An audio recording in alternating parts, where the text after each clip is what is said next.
En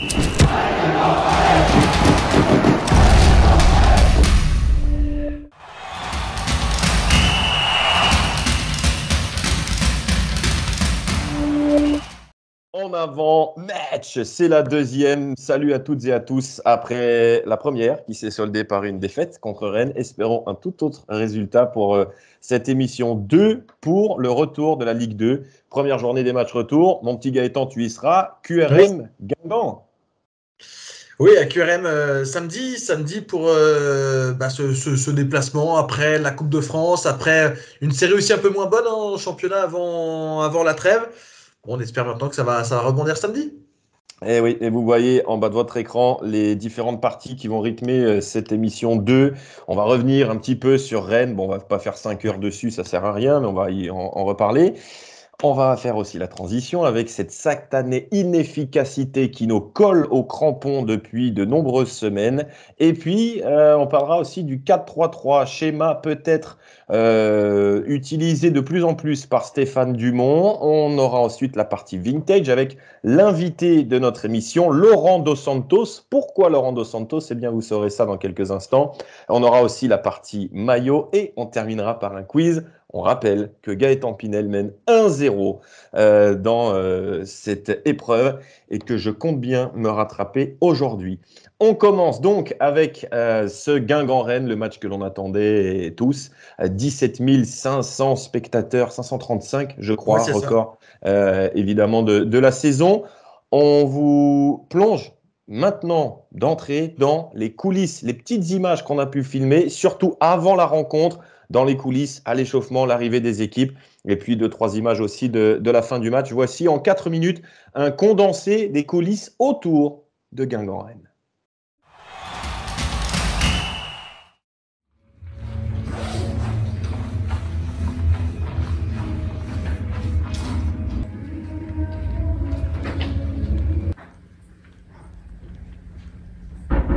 Bonjour, vous allez bien? Salut, ça va? Salut. D'accord. Salut, Bonjour. Salut.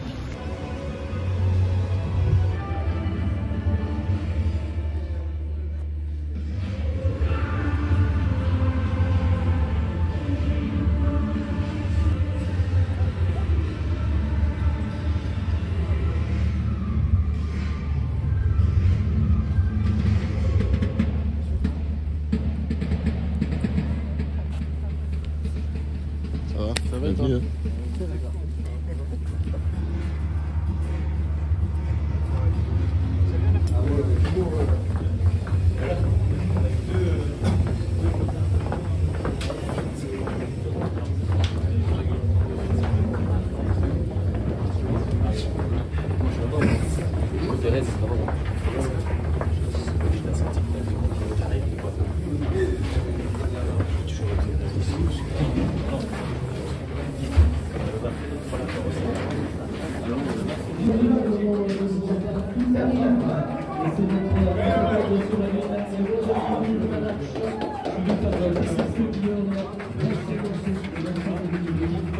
Voici les joueurs qui portent le maillot de notre club. Voici les joueurs de l'En Avant Guingamp.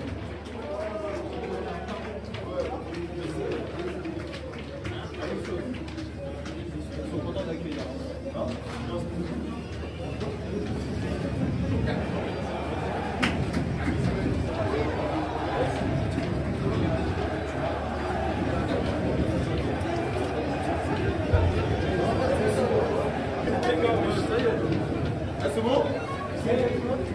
Non, mais la skip, c'est ça, c'est nouveau.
L'ambiance, c'est incroyable. L'impression qu'on n'a pas vu ça depuis... Regardez qui est là!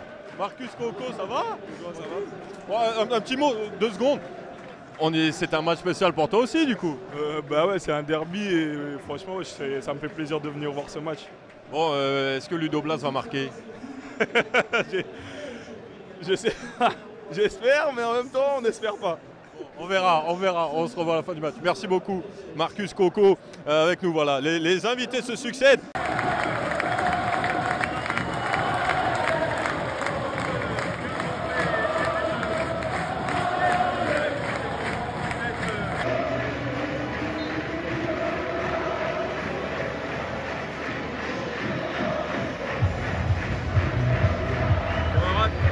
À bientôt.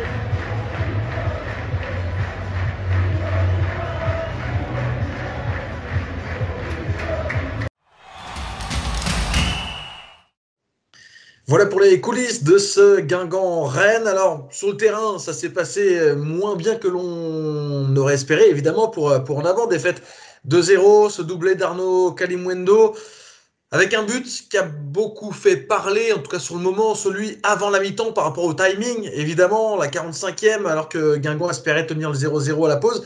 Et puis un but en début de seconde période. Toi, Pierre, lequel t'as le plus gêné finalement dans ce match? Ben, moi, c'est plutôt le premier par rapport au moment où on le prend, en fait. Et je crois que dans le direct, 2-3 minutes avant, j'en parle, il y a attention. Alors, il n'y avait pas d'occasion pour Rennes en plus. Hein. Si, Ouais, il y en c'est a ça. une ou deux avec Doué, mais voilà, il n'y a pas un gros siège de Rennes. Et je ne sais pas pourquoi, j'ai eu le flash de Guingamp-Marseille, Coupe de la Ligue, 27 octobre 2010, où Guingamp avait eu 1000 fois plus d'occasions que contre Rennes dimanche. Mais on avait pris un but comme ça à la 40-41e d'André Ayou et on n'avait jamais su revenir. Et je ne sais pas pourquoi, ça arrive. Donc, ouais, moi, c'est celui-là que je regrette le plus, même si 1-0, c'était pas fini. Le 2-0, il tue le match. Mais c'est vraiment le moment où on prend le premier qui est terrible. Et puis, c'est pas un hold-up de Rennes, loin de là. Hein, mais Non, c'est non, non. pas très bien payé pour Guingamp non plus. Alors, quel but a le plus fait mal selon Enzo Basilio? La réponse du gardien d'en avant. Ouais, alors c'est sûr de prendre un but juste avant la mi-temps, ça fait mal. Après, on est toujours dans le match, il y a toujours que 1-0, on sait que voilà, il suffit d'un but pour revenir dans le match. C'est le deuxième vraiment qui fait mal aussi parce que derrière ils ont fermé la boutique et voilà, c'était compliqué. On n'a pas trouvé les solutions pour relancer le match, pour revenir à un but. C'est dommage, mais bon, il y avait, comme je vous disais, il y a plein de bonnes choses et il faut garder ces bonnes choses-là et aller chercher ce petit truc qui nous manque aujourd'hui pour regagner des matchs. Pour Enzo Basilio, c'était donc le deuxième, le doublé d'Arnaud Kalimuendo, juste avant l'heure de jeu, 2-0 pour Rennes. Mais c'est vrai qu'à ce moment-là, bon, Guingamp a eu davantage le ballon, oui, parce que les Rennais ont un peu arrêté de jouer. Mais les occasions, elles sont surtout venues avant les buts. On a la tête de Merguem à 0-0, on a une tête de Roux qui passe au-dessus, une frappe de Roux aussi, un peu écrasée, captée par Gauthier Gallon. Bon, c'est peut-être là que Guingamp a laissé filer finalement le match. Oui. Après, laisser filer, je trouve qu'on a toujours été dedans, mais oui, peut-être laisser filer sa chance parce qu'il y a une très très grosse entame et c'est vraiment l'entame de match qu'on attendait. Et moi, bon, d'accord, on a perdu, etc. Mais je garde ce premier quart d'heure et j'ai re-regardé un petit peu le début du match il y a quelques jours. Le bruit du stade, quand ça poussait, quand on a commencé à avoir une ou deux touches, quand il y a eu 2-3 déboulés de Sagna et de Ben Mohamed. C'est ça en fait que je voulais ressentir au-delà du résultat de la qualif, etc. C'était ce roue de roue qui vibrait et ça on l'a eu. Ça on l'a eu. Je ne dois pas vous cacher que j'ai eu la petite larme à l'œil quand il y a eu le tifo, l'entrée des joueurs, le bruit, etc. Ça faisait tellement longtemps, j'ai l'impression qu'on avait vécu ça dans une autre vie. Donc voilà, mon petit cœur garde ça. Mais c'est vrai que oui, on a du côté de Guingamp, pas su faire fructifier les temps forts, que ce soit à 0-0 surtout, et puis aussi à 0-2, parce qu'il y a quand même en fin de match des corners qui succèdent. Il y a l'occasion de Picard, qui, comme Roux, ne frappe pas nettement. Et en plus, Picard, il réussit à battre Gallon, parce que le gardien est pris à contre-pied, mais c'est sauvé devant la ligne par Guéladoué. Donc voilà, c'est cette timidité-là, on y reviendra tout à l'heure, mais on n'a pas réussi malheureusement à...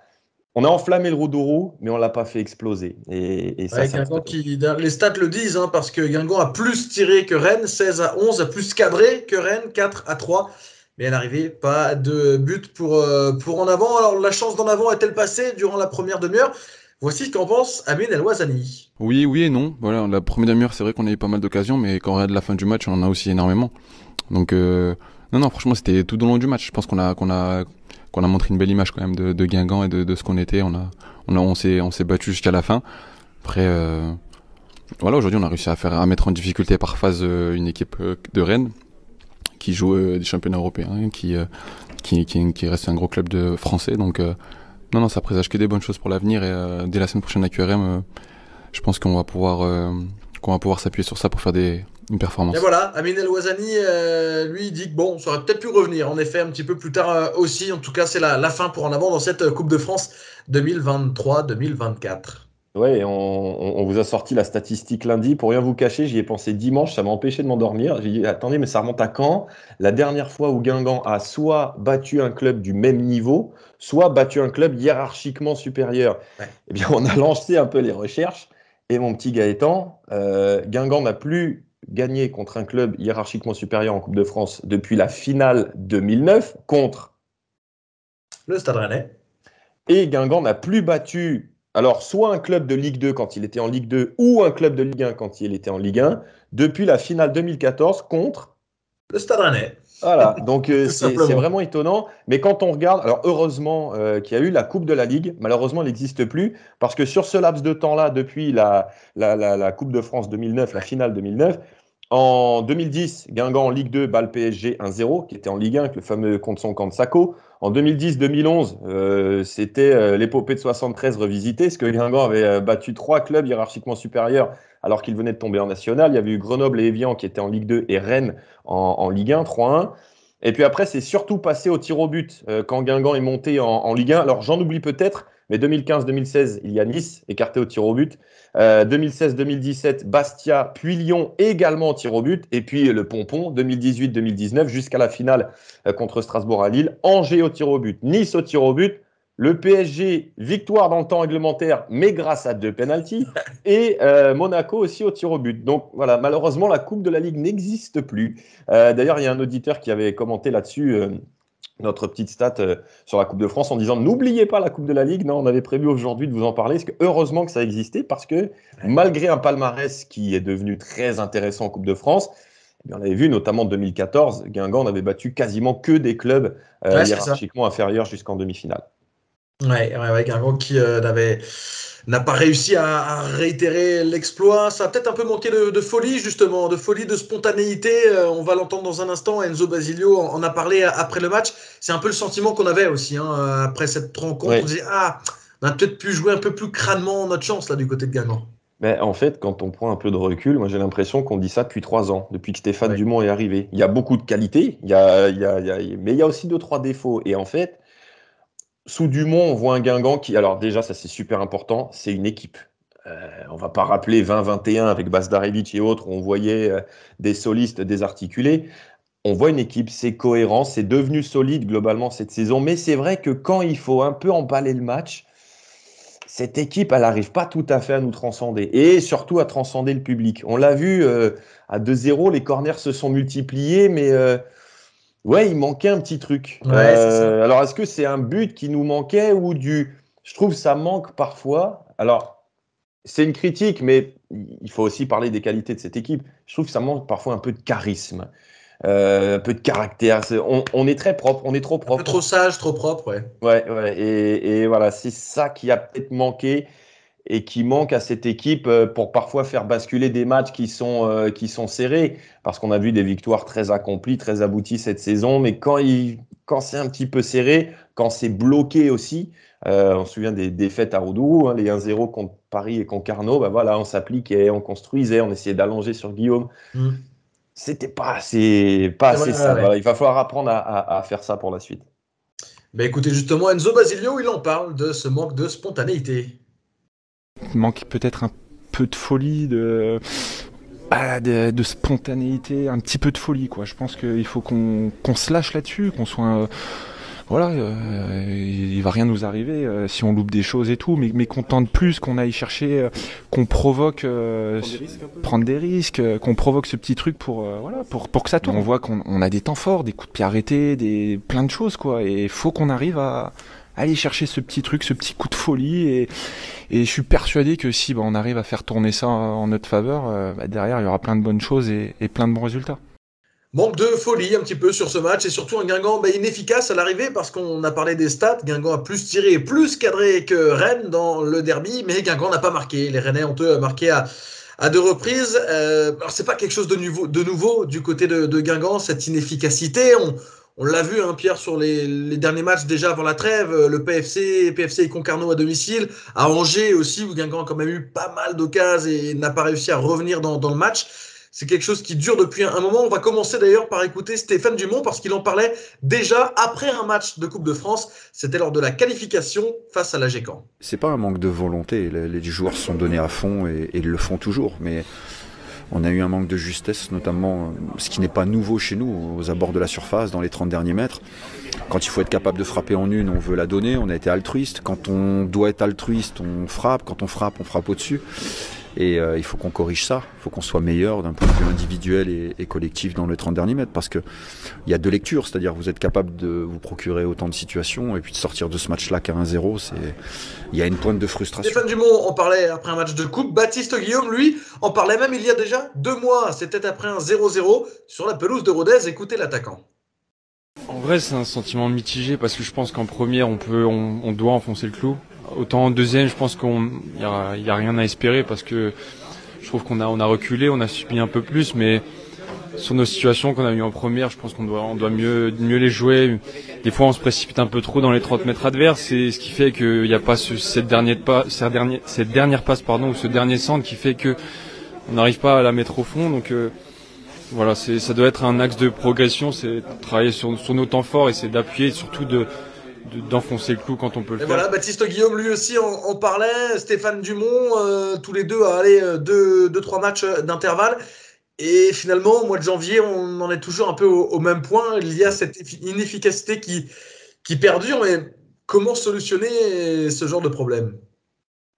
Si j'emploie des éléments de langage qu'on entend souvent, alors pas qu'à Guingamp, hein, on va travailler à l'entraînement, on va redoubler d'efforts. Non, il faut vraiment progresser en fait sur la justesse, parce que je crois qu'on en parlait dans le direct avant Angers ou pendant Angers, quand on était en train de se taper la tête contre la webcam par rapport à toutes les occasions ratées.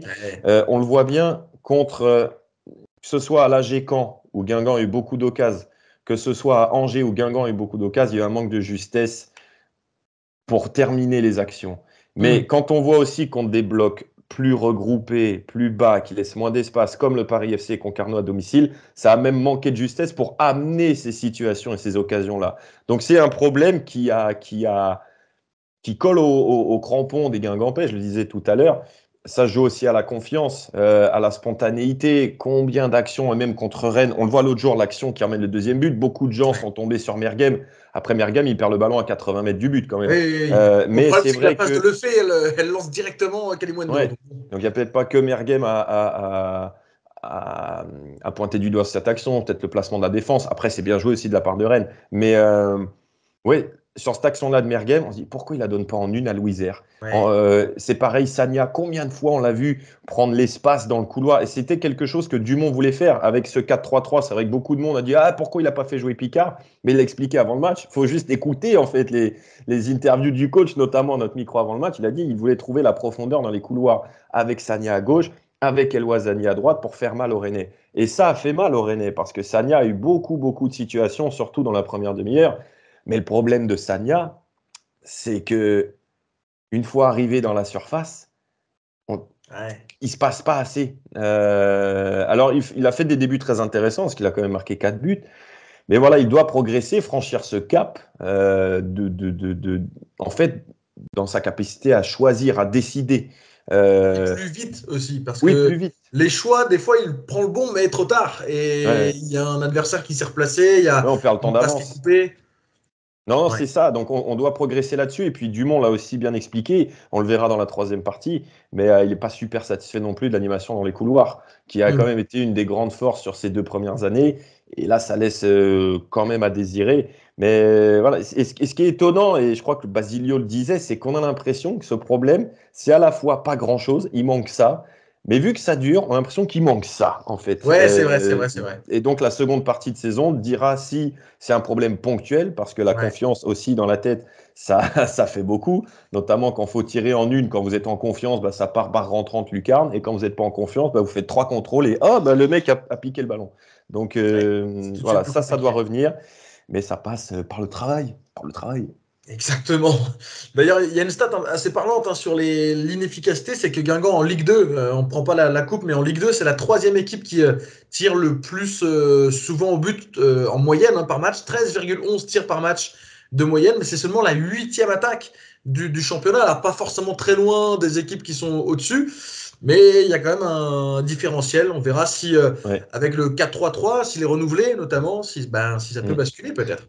Et c'est un problème qui est nouveau, parce que quand on regardait les 2 premières années de l'ère Dumont, et surtout l'année dernière, on avait insisté sur cette stat en fin de saison, Guingamp avait, alors je ne sais pas si ça s'était terminé comme ça en Ligue 2, mais à 4-5 matchs de la fin, en avant avait le meilleur taux de conversion de tirs en Mm. but. C'est-à-dire qu'il fallait, Guingamp, c'était l'équipe voilà, qui, je crois, qui convertissait 14% de leurs tirs en but, et c'était le meilleur ratio de Ligue 2. Là, force est de Beaucoup moins. constater qu'apparemment, c'est pas le cas. Non, c'est pas le cas sur ce début de saison, en tout cas sur la première partie. Bon, le 4-3-3 va peut-être amener autre chose aussi, en tout cas dans l'animation, et notamment en fonction du positionnement de Mehdi Merguem. Ouais, c'est vrai, on a vu ça à Angers sur la fin de match assez abouti quand même des Guingampais, mais pas jusqu'au bout parce qu'il n'y a pas eu de but. Mais Guingamp avait l'ascendant total sur la fin de match à Angers parce qu'au milieu de la seconde période, eh bien, Dumont avait fait le choix de placer Baptiste Roux en sentinelle ici et au-dessus, Merguem et Picard. Alors on lui a posé la question dans notre interview de la semaine dernière qui était spécialement réalisée pour la première d'en avant-match, mais on avait coupé cette partie pour la réserver pour l'émission numéro 2.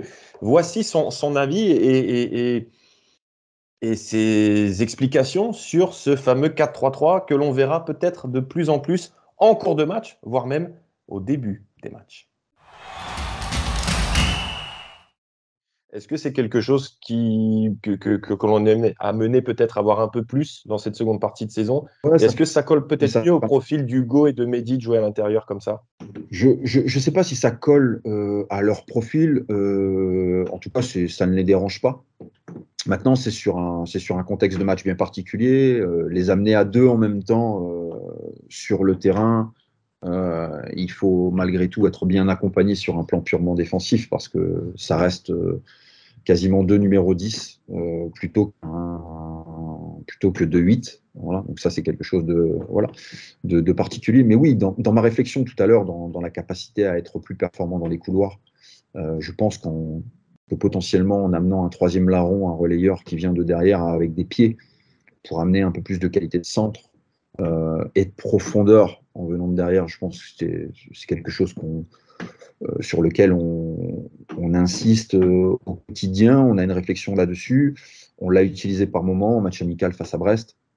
Ça avait bien marché. On a utilisé ce 4-3-3 à Bastia, si mes souvenirs sont bons. Là, sur des rentrées, oui, c'est lié au profil. Mehdi est un électron libre, mais il a besoin malgré tout d'être sur la partie droite du terrain. Hugo est capable de le faire. Maintenant, les aligner à deux, c'est encore quelque chose à pouvoir amener. Hugo, c'est pas celui qui amène non plus le plus de centres. Par contre, il est capable de plonger dans des bons espaces.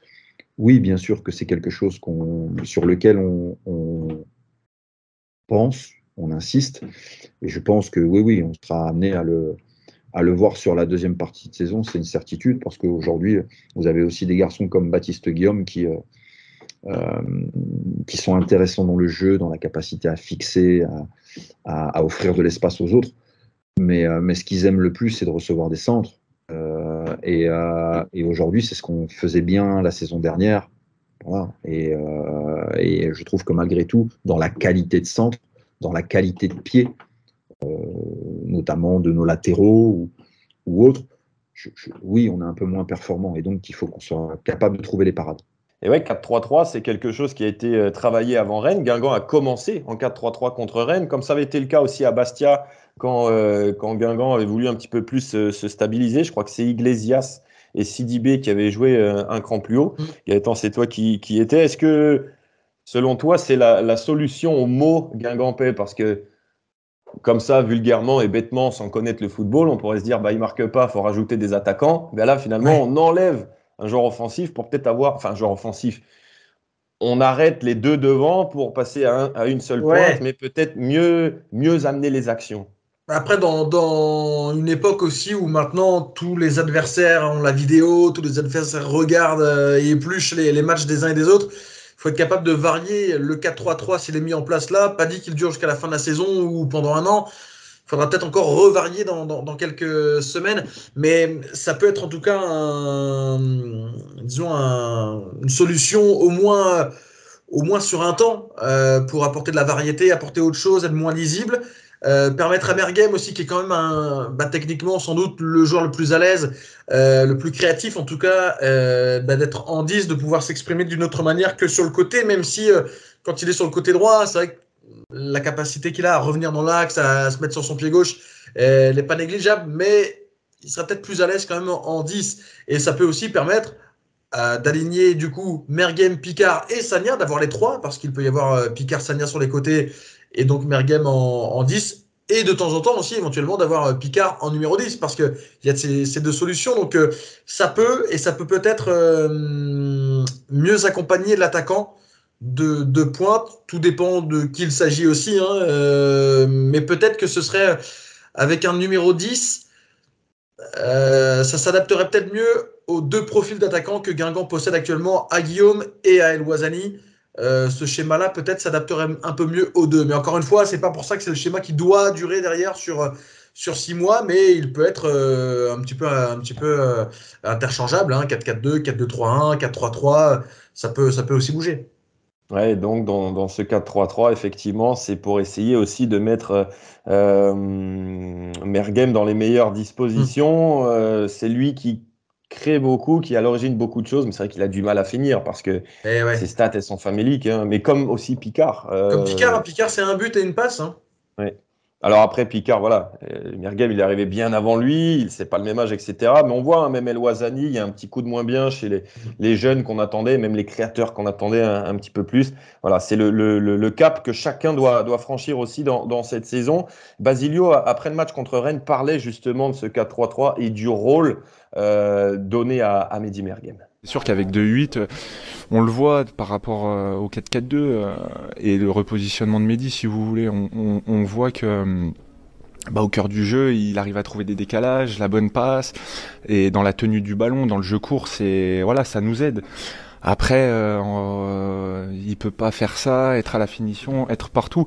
Mais il va mettre ses petits ballons et derrière, je pense qu'il faut qu'on tente plus, qu'on frappe et si on loupe, tant pis, c'est pas grave. Mais qu'on tente et à un moment donné, il y a que comme ça que ça va tourner. Voilà donc sur ce fameux 4-3-3. Alors est-ce que Guingamp jouera comme ça à QRM avec le retour de Sidibé de suspension chez son ancien club? Écoutez, on verra. On verra ça. C'est toi qui y seras. Gaëtan, match à 19h. Je m'y perds, moi. 14h30, 20h45. 19h, donc prise d'antenne, 18h45 sur À la Guingampaise. On bascule maintenant sur la partie vintage avec notre invité du jour, Laurent Dos Santos. Pourquoi Laurent Dos Santos? Eh bien parce qu'on a le plaisir de vous annoncer que pour célébrer les 10 ans, déjà, mon Dieu, de la deuxième victoire en Coupe de France, eh bien À la Guingampaise s'adapte et on va vous proposer tout au long de cette deuxième partie de saison, un podcast sur chacun des 6 matchs qui ont mené Guingamp vers sa deuxième étoile en Coupe de France. Le premier match, c'était le 5 janvier 2014. C'était Bourg-Péronne-Guingamp et Laurent Dos Santos était titulaire pour cette rencontre. Donc, le podcast sera disponible très, très vite. Mais on se permet, Gaëtan, de l'inviter pour l'avoir avec nous en avant-match. Juste avant d'être avec lui, quel souvenir tu gardes de Laurent Dos Santos sous le maillot de Guingamp, joueur formé au club, on le rappelle? Ouais, un joueur qui n'était certes pas forcément le le plus brillant techniquement, le plus fort que Guingamp ait eu, bien sûr, mais un joueur qui a réussi toujours à élever son niveau finalement, parce qu'il était là l'année du succès en Coupe de France, il était là l'année d'après, notamment en Coupe d'Europe, et il a joué des matchs de Coupe d'Europe, hein, Laurent Dos Santos, et 3, il a dont élevé 2 en son tant que 3 matchs. titulaire. Et il a élevé son niveau petit à petit comme ça, alors que personne ne l'attendait vraiment. Et il s'est toujours un peu adapté, capable de jouer sur le côté gauche de la défense. En numéro 6 aussi, il l'a fait, Laurent Dos Santos. Et souvent, on verra un petit peu, mais avec lui, peut-être qu'il s'en souvient, mais j'ai l'impression que souvent le mot qui revenait pour lui, c'était vaillant. Voilà, c'était pas forcément le plus talentueux, mais un joueur qui ne trichait pas, qui donnait ce qu'il avait, qui progressait et qui est vraiment a fait partie d'une période dorée aussi de l'histoire dans l'avant. La pause ancien avec Laurent Dos Santos. C'est maintenant. La pause ancien, chers amis, on se retrouve avec Laurent Dos Santos, formé au club, vainqueur de la Coupe de France 2014, membre aussi de l'épopée en Europa League en 2014-2015, 45 matchs pour 2 passes décisives, Laurent. Tu m'arrêtes si je me trompe? Ouais, c'est ça, ouais. J'en ai compté 2. Voilà. Alors C'est déjà, ça. première question, qu'est-ce que tu deviens, tout simplement, aujourd'hui? Bah, écoutez, je suis à Villefranche. Voilà, je suis arrivé la saison dernière. Donc voilà, je continue mon petit chemin. En national, c'est ça? C'est ça, ouais, exactement. Ouais. Alors, on revient sur ta carrière guingampaise. C'est vrai que nous, on t'a connu aussi ces dernières années en tant qu'adversaire avec Valenciennes. D'ailleurs, tu n'avais pas obtenu un penalty à Guingamp il y a quelques années. Il me semble me souvenir de ça, non? Ouais, si, ouais. Tu avais pu sortir du stade tranquillement. Ouais, après, voilà, ça faisait partie du jeu. Ouais. Après, voilà, il y a faute. Donc, après, voilà, j'ai pas été embêté. Ça s'est bien Personne t'en a passé. voulu.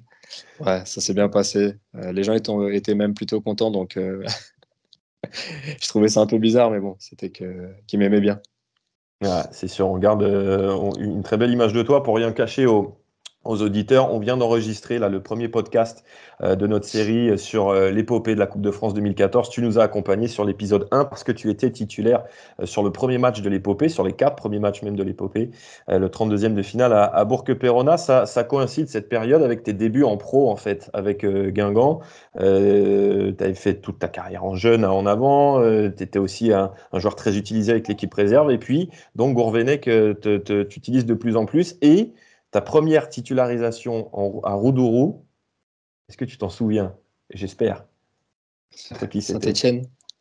À première titularisation en Ligue 1, on a vu Guingamp PSG.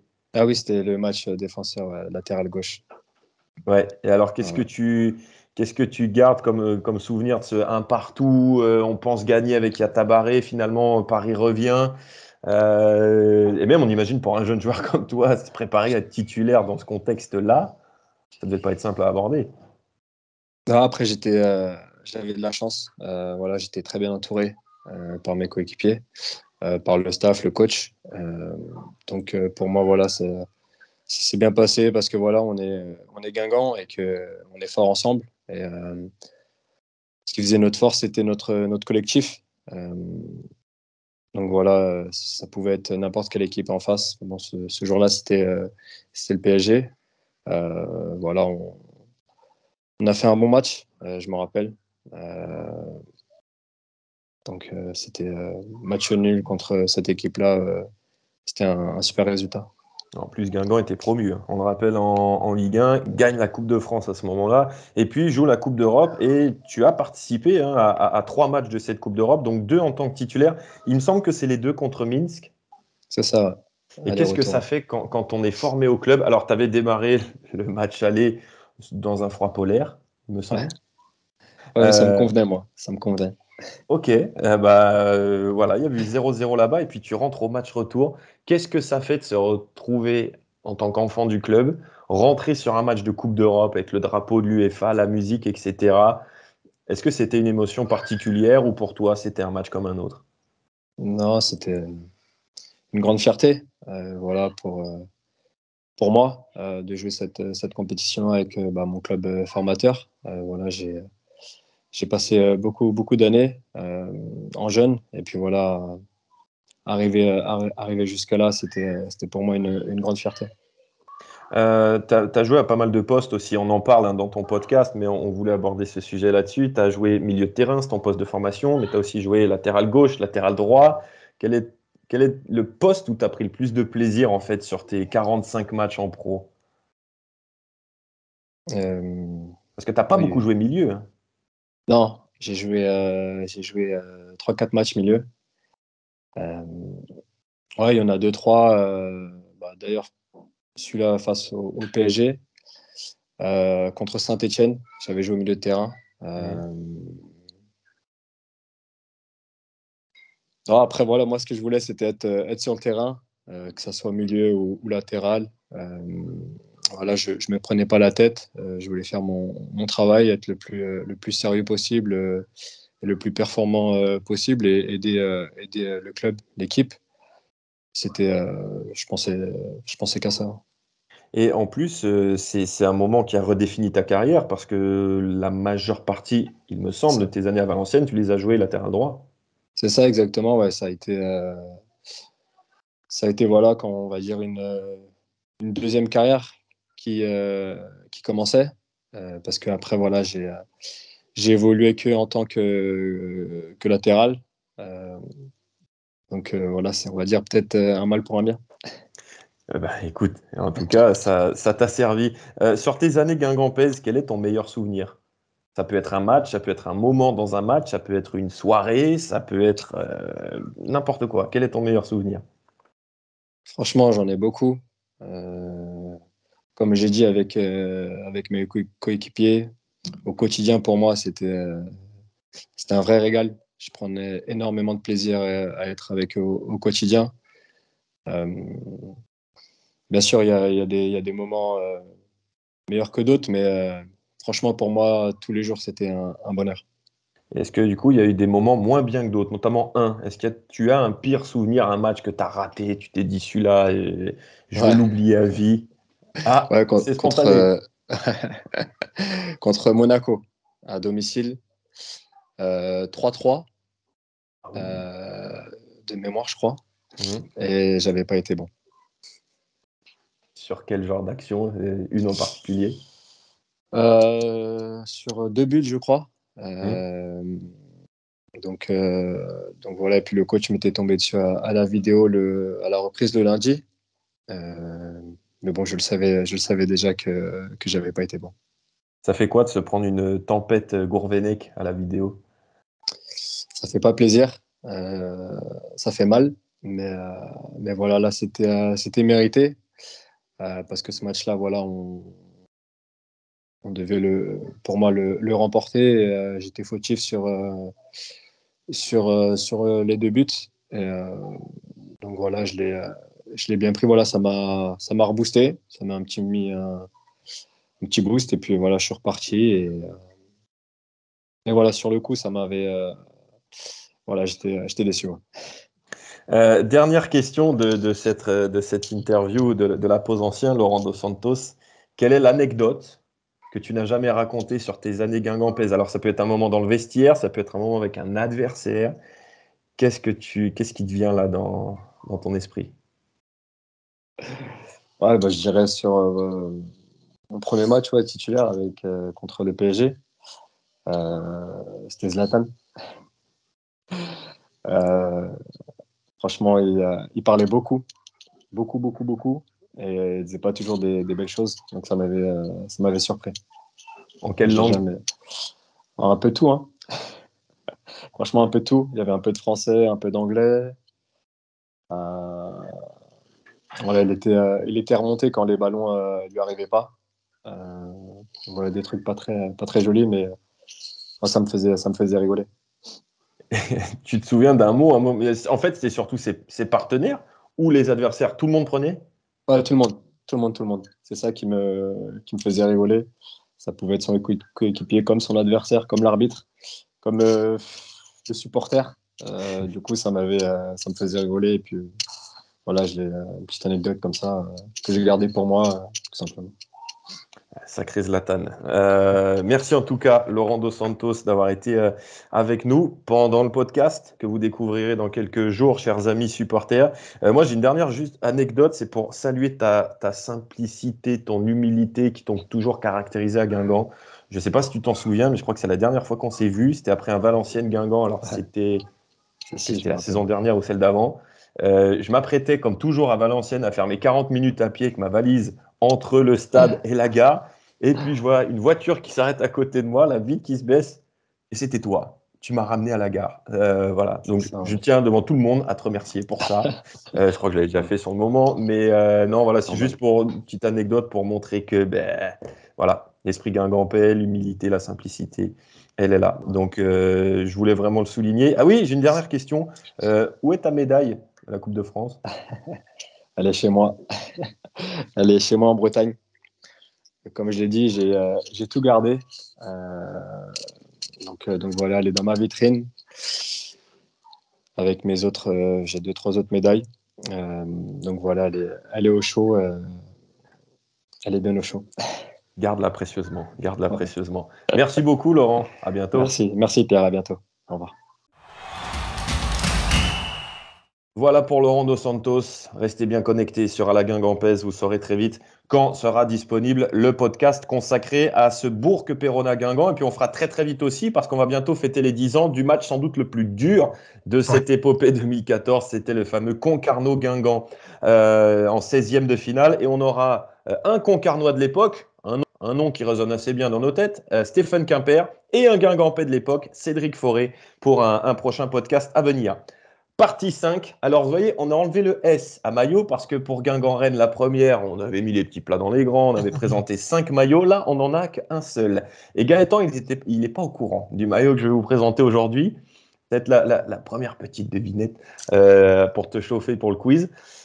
Qu'est-ce que ce maillot t'évoque? Ah, ça, c'est le maillot de la montée à Rouen, non? À Robert Diochon? Exactement. Ouais, de la montée de nationale en Ligue 2. Porté par Gianelli Mboula le jour de ce fameux Rouen-Guingamp. J'ai retrouvé au fin fond d'un classeur mon accréditation de l'époque. Voilà, ils avaient super bien écrit mon nom, sans faute d'orthographe. Club visiteur. En ne mettant pas de trait d'union, ils ne pouvaient pas se tromper déjà. Ouais, c'est vrai, mais bon, ils auraient pu mettre un I à Henri ou un U à Diffeuille, tu vois, comme ça arrive souvent. D'ailleurs, ça, vous allez voir. Et bon, alors par contre, les autres, c'était un peu moins sexy. Vous voyez, le Paris FC Guingamp de septembre, celle de Rouen, vraiment, pour la montée, c'était super sympa. Et moi, sur ce maillot-là, alors c'est un des derniers maillots qui a été porté 2 ans de suite par les Guingampais parce que c'était aussi le maillot extérieur l'année 2009-2010, l'année de la relégation, malheureusement. Et moi, ce qui m'avait fait terriblement mal à cette époque-là, mon petit Gaëtan, c'était découvrir ce patch-là. C'est quand j'ai découvert ce patch que j'ai réalisé qu'on était en national. Parce qu'à l'époque, on avait les patchs Ligue 1, Ligue 2, etc. Surtout Ligue 2. Mais alors là, le foot amateur FFF, je fais oh la vache, pourvu qu'on y reste le moins longtemps possible. Alors que Guingamp était professionnel, faut le rappeler quand même peut-être aux plus jeunes qui ne le sauraient pas, mais Guingamp était professionnel, mais dans un championnat dit amateur, où il y avait la plupart des clubs avaient le statut amateur, donc c'était la LFA. Et ça avait fait mal. Petite archive aussi de l'époque, le fameux Ouest France du lendemain, de cette belle victoire guingampaise 3-1. Alors, il fallait un nul pour permettre à Guingamp de monter en Ligue 2 parce que Strasbourg était devant Guingamp au coup d'envoi, mais Strasbourg était exempt sur cette dernière journée parce qu'il y a Guignon qui avait disparu en plein cours de championnat. Du coup, on avait un championnat à quoi 20 même, même sans ça, c'est parce que Alfortville avait été réintégré et on était 21 au coup d'envoi de la saison en fait. Oui, c'est vrai. Mais c'est vrai que Guignon n'avait pas terminé la saison non plus. Donc, du coup, il y avait même 2 clubs exempts sur la fin de saison lorsque Guignon a arrêté. C'était tellement bizarre. Mais bon, écoutez, voilà, c'était passé. Guingamp avait gagné 3-1 avec un doublé d'Alarbi El Jadéaoui. Alors, on passe donc à notre quiz. Alors, est-ce qu'on fait comme au basket, à la française? C'est-à-dire que celui qui encaisse le panier engage. Donc, j'ai perdu le premier quiz. Est-ce que c'est moi qui commence? Ou est-ce qu'on fait à l'américaine, celui qui a marqué à l'engagement? Non, le perdant. Allez, le perdant. Donc, je réponds à tes questions alors. Oui, c'est ça. Allez, Pierrot. On rappelle le challenge. On va l'appeler le challenge Profitroll, puisque le vainqueur de fin de saison se verra offrir de belles profiteroles par son adversaire vaincu. Alors, je vais commencer par quoi Alors là, c'est pas des 11. Aujourd'hui, Non. on le dit à nos amis auditeurs, vous pouvez jouer avec nous. Mais c'est un quiz sur 10 points. Voilà. Il y a 2 questions classiques, 2 points chaque, 2 CV à trouver, 2 joueurs à trouver à partir de CV, 2 points chaque, et une série, 2 points également sur la série. On va commencer par un CV. Allez, partons là-dessus. Alors, ce joueur a joué à Lyon, à Martigues, à Sochaux, Guingamp, Valenciennes et Grenoble. VA et Grenoble, Maxence Flachez. Ouais, Maxence Flachez. Ding ding, 1 point pour Pierrot. Bon, ça c'était le petit clin d'œil un peu à Quevilly, puisque c'est Maxence Flachez qui avait marqué contre son camp en 2004-2005 en Coupe de France à QRM. Enfin, à QRM, à Quevilly à l'époque, l'US Quevilly, et Guingamp avait perdu là-bas. C'est d'ailleurs resté pendant plus de 18 ans le dernier club amateur à avoir éliminé Guingamp. Jusqu'aux Herbiers. Jusqu'aux Herbiers l'année dernière. Alors, j'y vais aussi pour un CV. Je te donne Guingamp, Lorient, Vannes, Beauvais, Entente Sannois Saint-Gratien. Guingamp, Lorient, Vannes. On t'a 10 secondes. Kemal Bourani. Oui, 2 points. Ah, t'es fort. Avec Beauvais et l'Entente, j'étais pas sûr, mais l'enchaînement Guingamp, Lorient, Vannes, ça a aidé. Bon, je t'en prie. Deuxième CV ou... Allez, deuxième CV. Allez. Deuxième CV, ce joueur a joué à Nantes, Châteauroux, Nantes et Guingamp.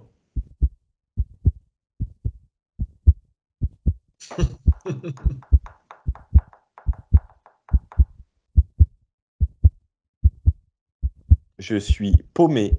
Châteauroux, c'était un prêt entre les deux. Ouais, j'imagine bien.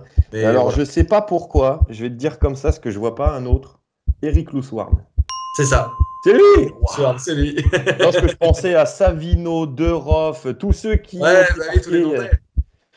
Bon, 4-2 Pierrot. Je vais te donner mon deuxième joueur, deuxième CV à nous retrouver. Lorient B, Guingamp, Concarneau, Cholet, Guingamp, Rodez, Neuchâtel. Théo Guivarch.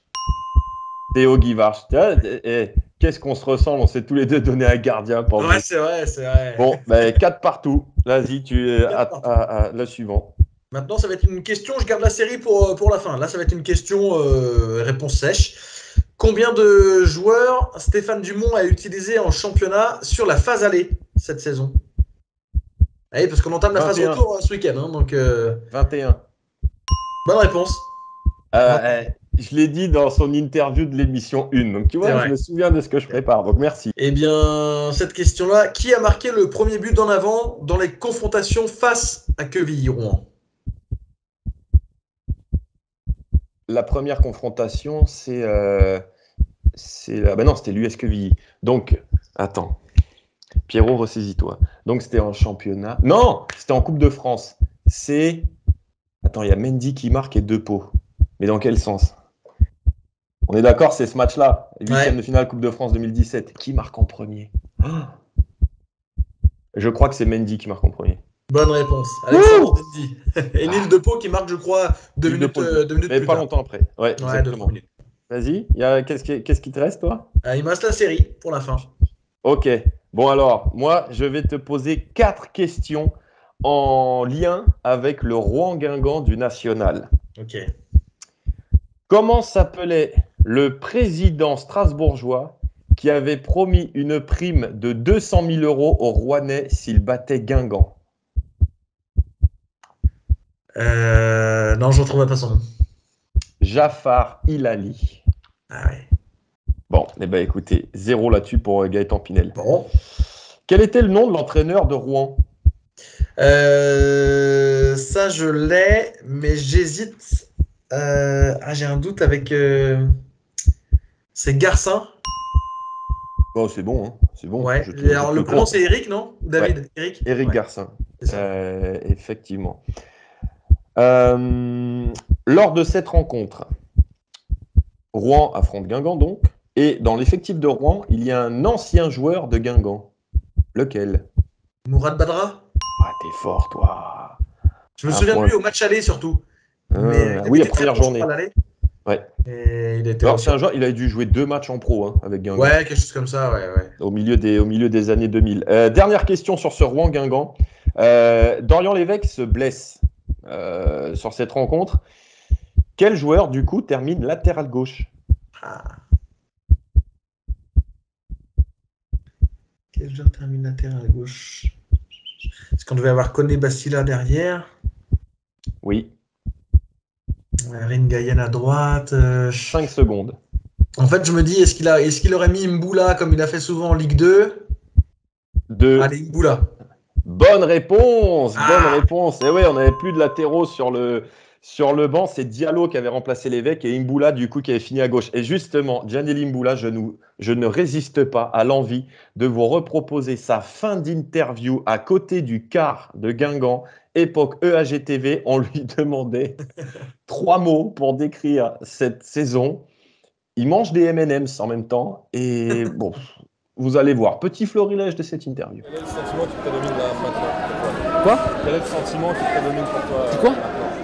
Qu'est-ce que tu ressens maintenant? Beaucoup de joie, beaucoup de bonheur. Et on est en Ligue 2 tout simplement. Bah, c'est la victoire de tout le monde, supporters, des gens de Guingamp, de la famille, des supporters, tout le monde. Tout le monde, mon frère, tout le monde. C'est pas le meilleur match, voilà, en termes de qualité et tout, mais le plus important c'était la victoire. Après, on s'en fout du moment qu'on est en Ligue 2. Ouais. Est-ce qu'en 3 mots tu peux résumer la saison de Guingamp? En 3 mots. J'arrive pas à dire des mots. Tu me demandes 3 mots pour résumer une saison. Ouais.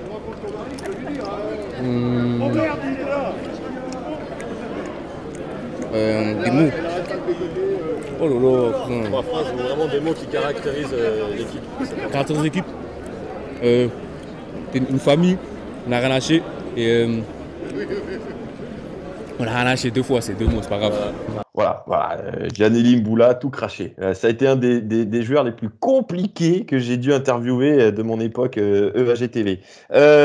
Tu es à 7 points. Oui. 7, et il m'en reste combien? 7 sur 9. 7 sur 8, pardon. Il reste 2 points. Okay. Allez, la série. La série. Alors, je te donne tout, et à toi donc de le trouver, bien sûr. Le Monnier. Pardon, vas-y. Le Monnier. Livolan. Gomis. Guillaume. Guillaume encore. Courtet. Louisère. Courtet. Gomis. Sidibé. Alors le premier Gomis c'est Yannick, le deuxième c'est Donatien. Gomis et Sidibé. Qu'est-ce que c'est que ce truc? Donc il n'y a pas de trou, il faut que je trouve à quoi ça correspond. Ouais, il faut juste trouver à quoi ça correspond. Et j'ai quoi? J'ai 3 heures? 3h15, allez. Attends, le Monnier Livolan. J'ai aucune idée, mon gars. Alors ça, souvent... Ouais, c'est pas... Enfin, elle est pas facile, mais il y a du récent. Enfin, ouais, tu vois bien au nom qu'il y a du récent. Je peux pas donner de vraiment orienté, mais... Est-ce que c'est par rapport à des buts? Oui. Ah, ils ont... Attends, non, c'est pas ça. J'allais dire, ils ont marqué sur leur premier match. Non. Attends, Gomis, c'est Sidibé. Le deuxième, c'est Donatien, hein? Le deuxième, ouais. J'ai aucune idée. C'est la manière dont ils ont marqué? La manière... Ou c'est contre un adversaire en particulier? Pas adversaire, non. 5, 4, 3, Courtet 2, 1. Je sais pas, je vais te dire, ils ont marqué sur corner, mais c'est pas ça. Non, c'est eux qui ont marqué les 10 derniers buts de Guingamp en Coupe de France. Ah, d'accord. Ouais. Ah ouais, Courtet, Sidibé. Oh là là. Oh non. C'est pour ça que l'enchaînement Courtet, Gomis, Sidibé, comme c'est récent, je te dis. AG Caen, Guingamp, comme nous, on ne l'a pas commenté, toi ou moi. Oui. Je ok, non, très bien. Très bien. Guillaume. Ok. Mais dis donc, tu vas encore gagner là-dessus, toi? Non? Ouais, bah là, je suis à 9-8, non? Ouais, j'en ai peur. Non, 8-7 pour toi et je peux faire 9-8 si je marque. Ok, donc balle de match. Ouais. Scénario. Je vais te donner un scénario. Tu vas me devoir donner le match pour 1 point. Le match est facile. Non, il faut que tu fasses 2 sur 2. Il faut que tu aies les 2 bonnes réponses. Match et la saison. Capo 69e. Kouassi 70e. Fadiga 84e. Tasfaout 85e. Tasfaout. Capo 69, 1 minute plus tard, égalisation de Kouassi. Fadiga 84, 1 minute plus tard, égalisation Tasfaout. Là, c'est contre Auxerre, ça c'est sûr. Et après, en saison. Attends, 2000, 2001, 2001, 2002.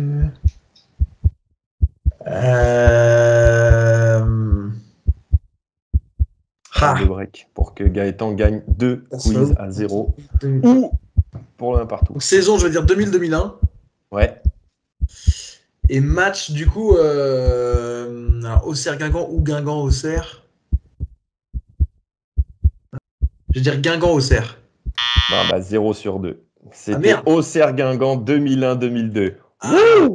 Je remonte. Je pensais que Tasfaout était parti en 2001. C'est en septembre 2001. Donc peut-être qu'il est parti après. Mais c'était le 22 septembre 2001, ce Auxerre-Guingamp. Et je t'ai posé cette question-là parce que notre prochain numéro dans l'avant-match, ça sera avant Auxerre-Guingamp. Ce sera le 27 janvier, le match. Donc l'émission sera vendredi 26. La semaine prochaine, pas d'émission parce que vous le savez, en avant-match, c'est J-1 des week-ends où il y a match. Mais je crois qu'on est éliminé de la Coupe de France, il me semble. Ouais, visiblement. Pas d'émission la semaine prochaine. Bon, bravo pour la série, là, je vais pas m'en remettre. Je vais commencer la faire la prochaine fois. ouais. En tout cas, sur les séries, je pense que tous ceux qui ont fait le quiz à la mandoline au mois de décembre maudissent Gaëtan depuis ce jour-là parce qu'il nous avait pondu des séries absolument terrifiantes de difficultés. Mais certains ont trouvé, effectivement. Bon, voilà les amis, merci à toutes et à tous. Gaëtan, à demain. QRM Guingamp. Allez, c'est parti. Guingamp-Pès, bon match.